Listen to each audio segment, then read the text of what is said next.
बिस्मिल्लाहिर्रहमानिर्रहीम। Dear student, आपको फिर से वेलकम कहा जाता है। डियर स्टूडेंट, हम बात कर रहे थे ब्रांचेस ऑफ केमिस्ट्री की। इससे पहले हम लोगों ने केमिस्ट्री की ब्रांचेस की बात की थी और उसमें से हमने जो डिस्कस किया था वो थी ऑर्गेनिक केमिस्ट्री। तो हमने कहा था कि ऑर्गेनिक केमिस्ट्री के अंदर हम लोग कार्बन और हाइड्रोजन्स के जो कंपाउंड्स हैं इनको हम क्या करते हैं, डिस्कस करते हैं। तो हमने यही कहा था कि इस यूनिवर्स के अंदर या इस कायनात में जो है तकरीबन 118 टोटल एलिमेंट्स थे। इन 118 में से हमने कार्बन और हाइड्रोजन्स के लिए जो ब्रांच सिलेक्ट की थी केमिस्ट्री की वो थी ऑर्गेनिक केमिस्ट्री। फिर हमने कहा था कि इसमें से 116 ऐसे एलिमेंट्स हैं जिसको हम इनऑर्गेनिक केमिस्ट्री में क्या करते हैं, स्टडी करते हैं। तो आज की जो हमारी ब्रांच है अगली वो है इनऑर्गेनिक केमिस्ट्री। डियर स्टूडेंट, अगर हम इनऑर्गेनिक केमिस्ट्री की बात करें तो स्टडी ऑफ सिंथेसिस कि ये एक ऐसी ब्रांच है कि जिसके अंदर हम सिंथेसिस किसी चीज़ की हो रही हो उसको हम क्या करते हैं, स्टडी करते हैं। सिंथेसिस कहा जाता है किसी भी चीज़ की प्रिपरेशन यानी कि उसकी तैयारी करवाना। जैसा कि हमारे पास ये एक वाटर का जो है वाटर बना रहे हैं पानी, तो 2 हाइड्रोजन्स के एटम्स हैं और एक हमारे पास ऑक्सीजन के एटम्स हैं। जब ये आपस में मिलते हैं तो ये क्या बन जाता है, H2O। तो ये जो H2O बना है पानी, इसको हमने क्या किया, सिंथेसाइज करवाया है, इसकी तैयारी करवाई है। किसी भी चीज़ की तैयारी करवाना क्या कहलाता है, सिंथेसिस। उसके बाद है कंपोजिशन कि हम लोग कंपोजिशन को भी क्या करते हैं, स्टडी करते हैं। कंपोजिशन से मुराद एटम्स की कंपाउंड्स में या सब्सटेंस के अंदर परसेंटेज होती है, ठीक है। अब देखें, अगर हम वाटर की बात करें तो इस वाटर के अंदर जो कंपोजिशन है हाइड्रोजन्स की, कितने हैं हाइड्रोजन, ये देखें 2, तो हम कहते हैं 2। अच्छा, ऑक्सीजन की क्या कंपोजिशन है, 1, इसे हम कहते हैं कंपोजिशन। तो सिंथेसिस, कंपोजिशन, इसके अलावा प्रॉपर्टीज, हम क्या करते हैं, प्रॉपर्टीज को भी स्टडी करते हैं। डियर स्टूडेंट, प्रॉपर्टीज हमने लास्ट लेक्चर्स के अंदर जो था स्टडी भी किया था। हमने कहा था प्रॉपर्टीज 2 तरह की होती हैं, एक फिजिकल प्रॉपर्टीज होती है और एक केमिकल प्रॉपर्टीज होती है। फिजिकल प्रॉपर्टीज का ताल्लुक फिजिकल एसोसिएटेड होती है, यानी कि उसका ताल्लुक ज़हनी तौर पर होता है, जैसे कि कलर है, स्मेल है, टेस्ट है, डेंसिटी है, टेम्परेचर है। ये सारी की सारी जो प्रॉपर्टीज़ हैं ये क्या थी, फिजिकल थी, जिसे हम आँख से, आम आँख से जो है देख सकते थे। केमिकल प्रॉपर्टीज़ से मुराद ऐसी प्रॉपर्टीज़ हैं जिसका ताल्लुक केमिकल रिएक्शन से था और वो रिवर्सिबल नहीं थी। जैसे कि हाइड्रोजन्स के 2 एटम्स और ऑक्सीजन के 1 एटम आपस में मिला है, तो इसके नतीजे में एक नया चीज़ बनी है जो कि वाटर का मॉलिक्यूल्स है। तो इस तरह के जो रिएक्शंस होती हैं उसे हम कहते हैं केमिकल रिएक्शंस।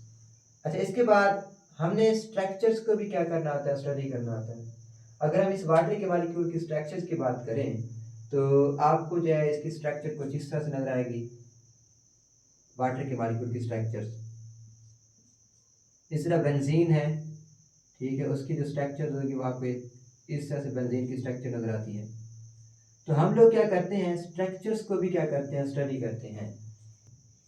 अब ये जो स्ट्रक्चर्स है, कौन सा कंपाउंड है जिसकी स्ट्रक्चर को हम स्टडी करते हैं, तो ऐसा कंपाउंड जिसके पास कार्बन ना हो या अगर मौजूद हो तो बहुत ही कम मिकदार के अंदर, लिटिल बिट, इंतहाई कम मिकदार के अंदर जो है कार्बन मौजूद हो, तो इसको जब हम स्टडी करते हैं तो हम क्या कहते हैं कि वो कौन सी ब्रांच है, इनऑर्गेनिक केमिस्ट्री है। अच्छा, इसके अलावा हम लोग स्टडी करते हैं मेटल्स को, जैसा कि हमारे पास आयरन है, ठीक है, इसको हम स्टडी करेंगे। तो मेटल्स को स्टडी करना, इसके अलावा नॉन मेटल जैसे कि ऑक्सीजन है, नाइट्रोजन है, ठीक है, कैल्शियम है, सोडियम है, इन तमाम चीज़ों को स्टडी करना ये क्या कहलाती है, non metals. In non metals को स्टडी करना भी क्या कहलाता है, इनऑर्गेनिक केमिस्ट्री कहलाता है। इसके अलावा साल्ट्स, कि हम लोग साल्ट को भी क्या करते हैं, स्टडी करते हैं।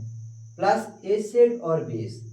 एसिड और बेस वो एसिड और बेस जिनके पास जो कार्बन का जो एटम्स है वो मौजूद ना हो, तो उनको भी हम किस में स्टडी करते हैं, इनऑर्गेनिक केमिस्ट्री के अंदर। डियर स्टूडेंट, चंद एक मिसालें देखते हैं कि ऑर्गेनिक और इनऑर्गेनिक में फ़र्क क्या होता है। देखिए, मैं यहाँ पे कुछ एलिमेंट्स लिखूंगा, उन एलिमेंट्स में आप लोगों ने ये बताना है कि ये कौन से एलिमेंट्स हैं या कंपाउंड हैं और इसको हम किस ब्रांच के अंदर जो है स्टडी करेंगे। देखिए, हमारे पास जो पहला जो कंपाउंड्स है या एलिमेंट्स है वो है सोडियम हाइड्रोक्साइड NaOH। अच्छा, इसके बाद एक और है हमारे पास NaCl। इसके अलावा ग्लूकोज है, ठीक है, ग्लूकोज का मॉलिक्यूल 6H12O6। इसके अलावा एक और है, ठीक है, H2O। एसिड की अगर हम बात करें H2, ठीक है, SO4 सल्फ्यूरिक एसिड, ठीक है। तो अब हम देखते हैं कि इनको हम ब्रांच जो केमिस्ट्री की कौन सी ब्रांच के अंदर हम स्टडी करेंगे। देखें, हमने देखना क्या है कि जिसके पास कार्बन का जो एटम्स है मौजूद होगा उसको हम ऑर्गेनिक केमिस्ट्री में स्टडी करेंगे, और जिसके पास मौजूद नहीं होगा उसको हम किस में स्टडी करेंगे, इनऑर्गेनिक के अंदर। तो सबसे पहले देखते हैं सोडियम हाइड्रोक्साइड। तो यहाँ पे कार्बन का जो एटम है वो मौजूद नहीं है, लिहाजा इसको हम किसके अंदर स्टडी करेंगे, ऑर्गेनिक केमिस्ट्री के अंदर। इसके बाद सोडियम क्लोराइड NaCl। तो इसके पास भी जो है कार्बन का जो एटम है मौजूद नहीं है, लिहाजा इसको भी हम किस में स्टडी करेंगे, इनऑर्गेनिक केमिस्ट्री में। अच्छा, इसके बाद है ग्लूकोज। यहाँ पे जो है कार्बन का जो है एटम मौजूद है, लिहाजा ये जो कंपाउंड है इसको हम किस में स्टडी करते हैं, ठीक है, ऑर्गेनिक केमिस्ट्री के अंदर। किस में स्टडी करेंगे, ऑर्गेनिक केमिस्ट्री के अंदर। इसके बाद है ये वाटर का मॉलिक्यूल।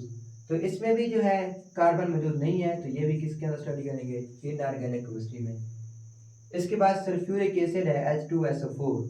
इसमें भी हमें कार्बन का जो एटम है नज़र नहीं आ रहा, लिहाजा ये भी किसके अंदर स्टडी करेंगे हम लोग, इनऑर्गेनिक केमिस्ट्री के अंदर। अच्छा, यहाँ पे फिर जो है कार्बन का एटम मौजूद है, तो ये किसके अंदर स्टडी करेंगे हम लोग, ऑर्गेनिक केमिस्ट्री के अंदर, ऑर्गेनिक केमिस्ट्री में।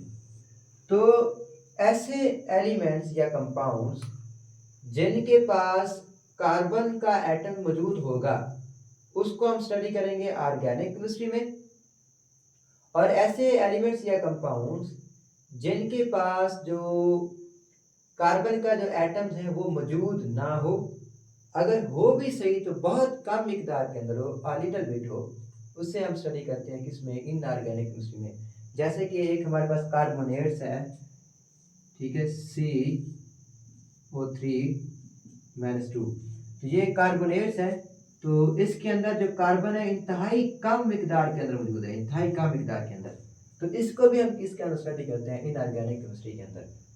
इसके बाद इसकी एप्लीकेशन की अगर हम बात करें तो आपको इनऑर्गेनिक केमिस्ट्री के अंदर फर्टिलाइज़र जो होती हैं, जो खादें होती हैं, जो हम प्लांट्स वगैरह को देते हैं ताकि उनकी जो ग्रोथ है, जो डेवलपमेंट है फ्रूट वगैरह उसके ऊपर अच्छे से लगे, तो फर्टिलाइज़र का यूज़ करते हैं। तो इसको भी हम किसके अंदर स्टडी करते हैं, इनऑर्गेनिक केमिस्ट्री के अंदर। इसके बाद है बायो कैटालिस्ट, ठीक है। अब ये जो कैटालिस्ट होते हैं इनको भी हम किसके अंदर स्टडी करते हैं, ऑर्गेनिक केमिस्ट्री के अंदर। डियर स्टूडेंट, कैटालिस्ट कहा जाता है एक ऐसा इनऑर्गेनिक कंपाउंड्स जो किसी भी रिएक्शन की जो रफ्तार होती है उसको क्या करता है, तेज़ कर देता है।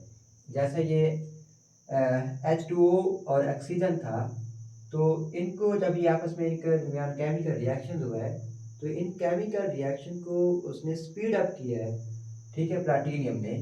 तो इसे हम क्या कहते हैं, बायो कैटलिस्ट या कैटलिस्ट। जानदार हूँ यानी लाइफ में हो तब बायो कैटलिस्ट, अगर ज़िंदगी का हिस्सा नहीं है, बाहर किसी माहौल के किसी और जगह पे रिएक्शन हो रहा है, देन वो क्या होते हैं, कैटलिस्ट।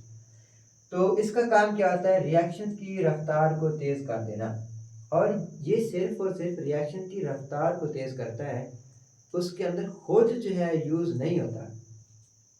इसके बाद पिगमेंट्स, कि हम लोग पिगमेंट्स जो हैं उनको भी स्टडी करते हैं, जैसे कि फोटोसिंथेसिस है, उसके अंदर क्लोरोफिल ए है, क्लोरोफिल बी मौजूद है, तो ये सारे पिगमेंट्स हैं जिनको हम क्या करते हैं, स्टडी करते हैं। अच्छा, इसके अलावा मेडिसिन्स, मेडिसिन्स के अंदर दो तरह की मेडिसिन होती हैं। कुछ मेडिसिन ऐसी भी हैं जिनके अंदर कार्बन मौजूद होता है, तो ऐसी मेडिसिन जिनमें कार्बन का कंपाउंड मौजूद हो उसको हम ऑर्गेनिक केमिस्ट्री में स्टडी करते हैं, और ऐसी मेडिसिन जिनके पास कार्बन का कंपाउंड मौजूद नहीं होता उसको हम इनऑर्गेनिक केमिस्ट्री में स्टडी करते हैं। इसके बाद कोटिंग, ये जो अक्सर जेवरात होते हैं, ज्वेलरी वगैरह, तो उसके ऊपर कलर किया गया होता है। कभी जो है जो चांदी होते हैं उसके ऊपर गोल्ड की जो कोटिंग की जाती है, तो ये कोटिंग करना भी हम लोग किसके अंदर स्टडी करते हैं, इनऑर्गेनिक केमिस्ट्री के अंदर। अच्छा, इसके बाद अगर हम बात करें, जो अगली ब्रांच है हमारे पास केमिस्ट्री की, वो है environmental chemistry. Dear student, environmental chemistry का जो लफ्ज़ है वो निकला हुआ है इन्वायरमेंट। इन्वायरमेंट हम लोग कहते हैं माहौल, ठीक है। तो इस माहौल के अंदर होने वाले जितने भी केमिकल रिएक्शंस हैं, और इन केमिकल रिएक्शंस की वजह से जो लाइफ है उनके ऊपर क्या इफ़ेक्ट्स हो रहे हैं, उनको हम किसके अंदर स्टडी कर रहे थे, इन्वायरमेंटल केमिस्ट्री के अंदर। तो हम जब इसको स्टडी करते हैं, स्टडी ऑफ केमिकल्स, कि हम लोग केमिकल्स को स्टडी करते हैं, जैसे कि फर्टिलाइजर्स हैं, ये क्या हैं, ये सारे के सारे केमिकल्स हैं, इनको स्टडी करना। और बायोकेमिकल्स रिएक्शंस को, बायोकेमिकल्स मतलब ऐसे केमिकल्स जो लाइफ की, बायो देखिए, बायो जो लफ्ज़ होता है ये इस्तेमाल होता है लाइफ के लिए, तो ऐसे रिएक्शंस जो लिविंग थिंग्स की वजह से हो, या ऐसे केमिकल जो ज़िंदगी की वजह से या जिंदा जानदार पैदा करते हो केमिकल्स को, हम कहते हैं बायोकेमिकल्स। जैसे कि हम लोग हैं, तो हम लोग क्या करते हैं, फैक्ट्रियों की मदद से या बाज़ औक़ात जो होता है धुआं पैदा करते हैं, कि कागज़ वगैरह जलाकर फैक्ट्रियों से धुआं निकल रहा होता है।